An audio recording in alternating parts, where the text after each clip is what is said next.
Asante sana. Tulipata taarifa asubuhi kwamba Halima ametutoka baada ya kuwa alikuwa amelazwa hospitali ya moyo, taasisi ya moyo ya Jakaya Kikwete hapa Dar es Salaam.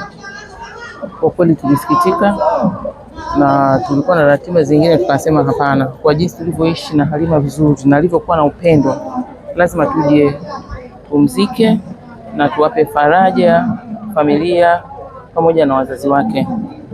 Halima alikuwa ni mbunge, bado kijana, na mimi kwa nafasi yangu kama waziri wa wanawake nilikuwa najivunia michango yake bungeni.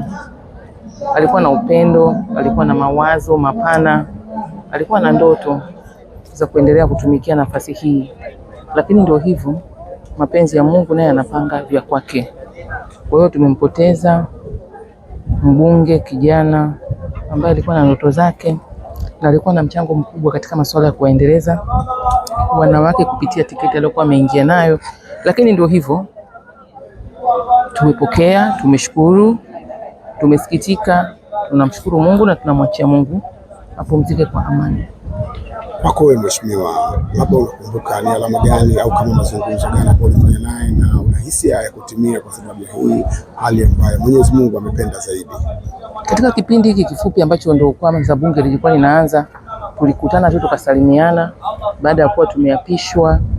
Basi ilikuwa kwamba bunge likianza sasa, sisi ambao ni upande wa wanawake tukutane sasa, tuongee mikakati ya kuhusu maendeleo ya wanawake kwa ujumla wake, kupitia masuala ya wafanyakazi, wanawake na ufanyakazi wanafanyaje, wana mipango gani, tuweje mahala pa kazi.